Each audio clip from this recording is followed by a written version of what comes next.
Imagina que pudieras retroceder en el tiempo, no cientos, sino casi 2000 años. La fecha exacta. En ese año, discutiendo y lartándoose todavía. Pero esa noche, nadie en las calles lo sabe todavía. Esa noche, todo parece normal. Casi. Para entender lo que sucedió aquella noche de primavera en Jerusalén, es necesario comprender primero el mundo en que ocurrió. Un mundo donde una sola potencia dominaba desde las costas de Britania hasta las arenas de Mesopotamia. En el año 33 de nuestra era, el emperador Tiberio gobernaba desde su retiro en la isla de Capri. Un hombre anciano, de sombra pierado en el Roma no era solo un ejército, era una idea, una arquitectura de control, un sistema fiscal implacable que convertía a pueblos enteros en engranajes de una maquinaria colosal. Una región pequeña en extensión pero enorme en su carga simbólica, religiosa y política. Los romanos la habían absorbido décadas atrás, pero jamás lograron absorber su alma. En el año 33, Jerusalén no era una ciudad tranquila. Era una metrópolis en ebullición, especialmente al pas de la paz judía, la festividad más importante del calendario hebreo. La Pascua, o Pesaj en conmemoraba hebreo, la liberación del pueblo de Israel de la esclavitud en Egipto. Un evento que según la tradición había ocurrido más de 13 siglos antes. Pero en el año 33, la ironía era brutal.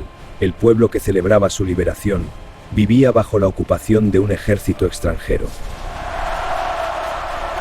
Pilatos llegaba a Jerusalén para la Pascua, no por devoción, sino por cálculo político. La ciudad estaba llena de peregrinos de la diáspora judía, y la tensión en las calles alcanzaba su punto más alto. Las multitudes exaltadas. Todo era una combinación que ver con los recuerdos de libertad, los mesías autoproclamados que aparecían con regularidad. Todo era una combinación explosiva que Pilatos debía controlar con mano firme. En el centro de Jerusalén, visible desde casi cualquier punto de la ciudad, se alzaba el templo. No cualquier templo. El templo de Herodes, la segunda vita sobre Herodes el mundo el antiguo. Grande, El rey judío que gobernó la provincia décadas antes, había comenzado su remodelación alrededor del año 20 antes de nuestra era, y las obras aún no habían concluido por completo en el año 33. Sus muros exteriores, construidos con bloques de piedra caliza blanca de hasta 9 metros de largo, reflejaban la luz del sol de una manera que los viajeros describían como un fuego perpetuo. Era el lugar donde se concentraban el poder económico y la identidad colectiva del pueblo judío. Eran los verdaderos árbitros del orden social en Judea, aliados incómodos pero funcionales. En ese mundo tensionado entre el dominio romano, la autoridad religiosa judía y las esperanzas populares de liberación, un predicador galileo llevaba ya más de 2 años recorriendo la región, que el griego traduciría. Había nacido en Belén, o quizás en Nazaret según la tradición más antigua, en una familia de artesanos de la región de Galilea. Pero en el año 33 ya era mucho más que un carpintero de provincia. Era una figura pública, ampliamente conocida en Judea, Galilea y las regiones circundantes.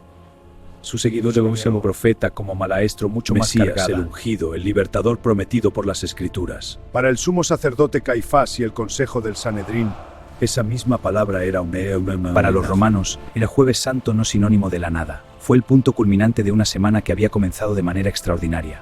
5 días antes, el domingo que los seguidores de Jesús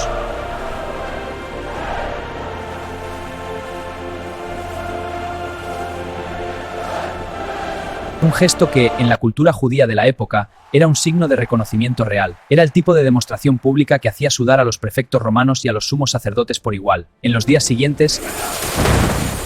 ¿Pero qué es la locura? Escuchen y entiendan. El reino de Dios no es de este debatido mundo. con fariseos y saduceos, y cada día su presencia en la ciudad era más difícil de ignorar. Y esa noche, algo completamente inesperado estaba a punto de suceder. Id a la ciudad. Encontraréis a un hombre que lleva un cántaro de agua. Maestro, ¿y luego? Seguidle. Él os mostrará el aposento. Vamos, el tiempo está cerca. Debemos encontrar un lugar para la Pascua. Maestro, ¿y si no hay lugar? Las casas están llenas. Buen hombre, el maestro necesita un lugar para la Pascua. Muéstranos la sala. El reino está cerca. ¿La señal? Las redes vacías. Entonces, bienvenido. Y sus movimientos en la ciudad necesitaban cierto grado de discreción. La sala que encontraron era un espacio amplio en el piso superior de una casa en el barrio alto de Jerusalén, una zona residencial de cierta prosperidad. Los estudiosos la identificarían siglos después con un lugar conocido como el Cenáculo, en la colina de Sión. Aquella tarde, esa sala se convertiría en el escenario de una de las cenas más famosas de la historia humana. En el calendario judío del primer siglo, el día no comenzaba con el amanecer, sino con la puesta del sol. Así que técnicamente, cuando el jueves solar terminaba con el día señalado por la ley de Moisés para el sacrificio del Cordero Pascual. Miles de familias judías preparaban sus hogares según el ritual, limpiaban la levadura, sacrificaban el cordero en el templo, preparaban las hierbas amargas, el pan sin levadura que llamaban matzá y el vino dulce mezclado con agua. El templo ese día era un caos ordenado de sangre.